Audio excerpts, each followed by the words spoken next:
Well, we've been here before, haven't we? I feel like last time I started a carbon fibre project, it got out of hand really quickly. It's looking like we'll have the same thing again this time. I have here the carbon fibre spoiler. I have superlegged it, so I've cut out all the excess on the bottom and on the underside of the spoiler. But from the top it looks stock. Oh, that's the coronavirus. Now I can't recover the surface. Let me show you. The surface here is wrecked. In some cases it's polished right through to the fibre. I can't salvage that. And there are places where the lacquer, someone's had a go at repairing this once before, clearly, because there's another layer of lacquer which comes off more readily. And I'm going to have to take all that off, and then I'm going to have to put a very thin layer of epoxy on the top of this to give it a surface again, sand it out smooth, and then lacquer it. Most of this boiler is okay, like all of this stuff down here, other than some scratches and dirt and stuff, which I can't do anything about, or rather, I'm not going to do anything about. I just want to fix the roughest of the surface imperfections and get a layer of epoxy and then some lacquer down on it so that it can be presentable once more. I mean, I know it's just a drift car, but we don't want to be tramps, do we? That's a hobo, by the way, or vagrant.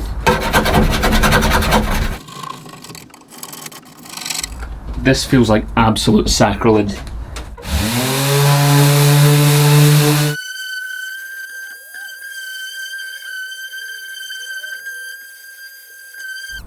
That felt really wrong, so I hope it's worth it. Well, we have been here before with the epoxy resin. This time, I'm going to be a little more careful, because I know how badly it's going to drip and spill everywhere. So I'm going to use this here bed sheet, and that will stop it dripping on the main surface of the spoiler. Because if it drops on the surface of the spoiler, then I have to clean it off, which will require a Stanley knife or something, and it's not going to go well. So roughly get that taped on there so it doesn't fall off. It's fall down, that's fine. We are using, what are we using? That is fast hardener, so I'll use some of that. And epoxy laminating resin. I've got my trusty scales, which are more like battered scales now. And this time, don't need to do any waxing, filleting, no fancy moulds.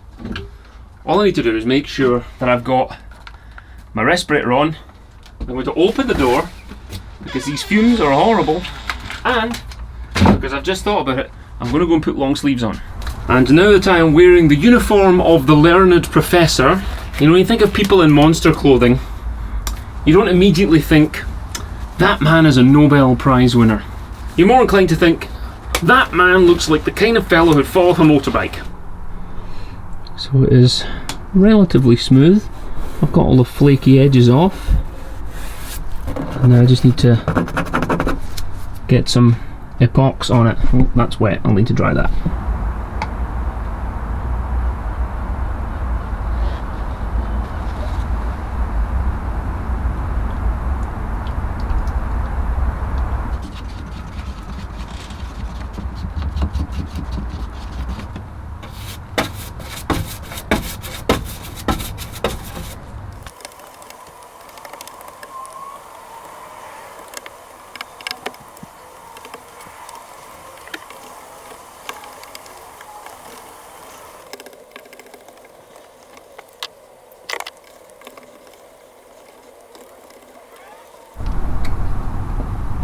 Okay. I've given that a dose of about 20 grams of laminating resin. I've hit it with the heat gun to try and get some of the air bubbles out, and now I'm going to leave that for a couple of hours probably. I'll go out here and stop throwing up dust, and I'll come back and I'll see what this is looking like. I expect a bit of shrinkage, so I'll probably have to go in with a second coat. But that's alright. I think this is going to work. I'm going to end up with a surface here that I can sand out, polish, and it will be a workable surface. And I will have rescued an £800 spoiler and then cut it up a bit to make it better, but then also worse. One shift later. This is cured overnight and the surface is pretty good. And the coverage is pretty good. It's nice and smooth. It is hard now. I'm just gonna get me brush and do another quick layer of resin. That's good and thick the way she likes it.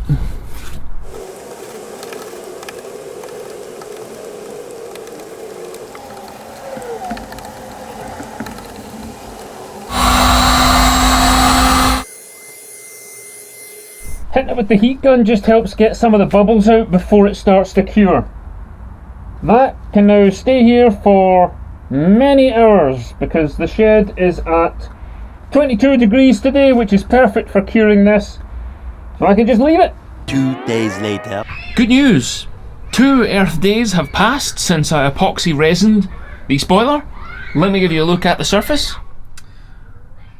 So there is the surface. So I've got good coverage, got some little pinny hole things, but there's enough on there that gives us a very solid epoxy coating which I can now sand smooth. So I have my trusty cordless Makita, thank you Jessie, my wife bought me this, and I'm going to use a 240 grit backing pad and I'm just going to try and flat this out somewhat. So with a quick pass you can see this weird ripply effect that you get from the epoxy resin. When it dries it seems to shrink, but with a thick enough layer on here I can flatten this out. And then once I'm done, I'll lacquer it.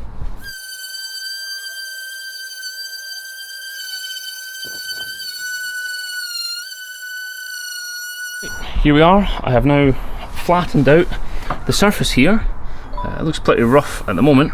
Best case scenario, this is now nice and smooth and I've got a layer of resin before we get to the carbon fibre.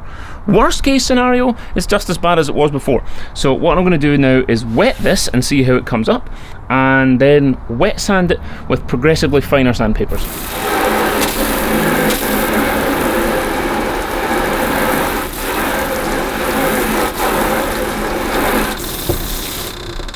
Mostly that looks respectable. I will begin sanding.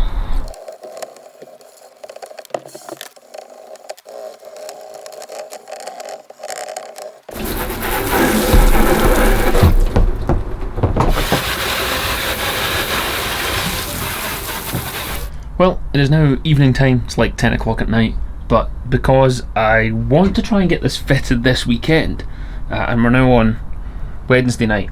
So we have here a smooth surface, but you can see there's some ripples and things from the sanding. Now I mean this is completely smooth, there's nothing to feel here. So I must have a combination of resin in the holes that were there before, and certainly this lines up with the mess that was there before. And I also have some of the normal previous lacquer there. Anyway, I'm going to now hit this with some lacquer and see what we end up with. This is already better than it was when I picked it up, but let's see if with some lacquer I can turn this into something that is presentable and I can use it. I'll have a sip of beer first.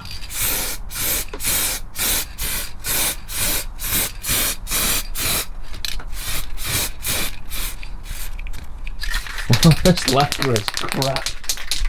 It's totally seized. Well, that's not going to happen tonight because there's no bloody propellant left in this lacquer. It's just like barely. It's just not happening. So this has obviously been on the shelf for too long and it's no longer working.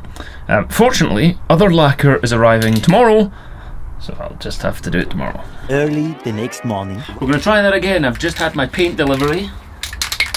And here comes that sweet lacquer transformation.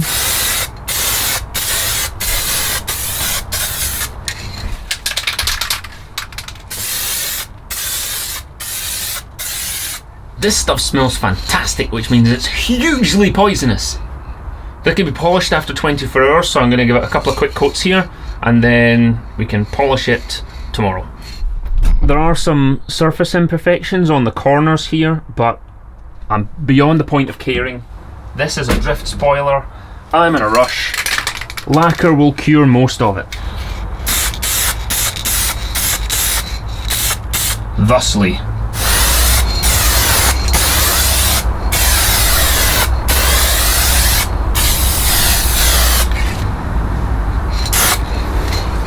Right, I will leave that now for basically 24 hours. The following day. Hello again. For continuity reasons, I might be wearing a different set of clothes because this is a different day, but here we are. The lacquer is now dry and cured on the carbon fibre thingamajig. Let me give you a look at the texture right now. That is pretty decent compared to what it looked like to begin with.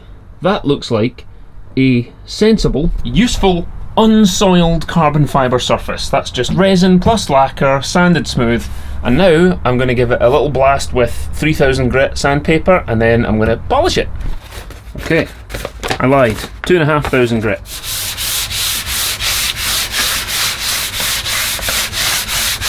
And now I'm going to hit it with some 3M fast cut polish.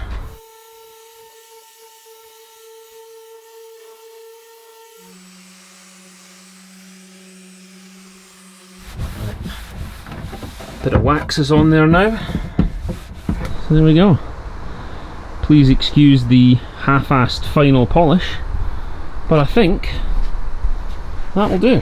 So I spent £150 on the spoiler, picked it up, scrapyard salvage, and with about 20 quid worth of materials and some time, I've salvaged it. That can now go on to the Subaru. It is now under 5 kilograms instead of the original one, which was 8, or was it 9? Can't remember. Might be 9. Anyway, it's much lighter, and now it can go on and look fly AF. All it took was a bit of labour. So that was a much simpler carbon fibre project than the last one. Much faster. I hope you enjoyed watching. Take care of yourselves, and goodbye.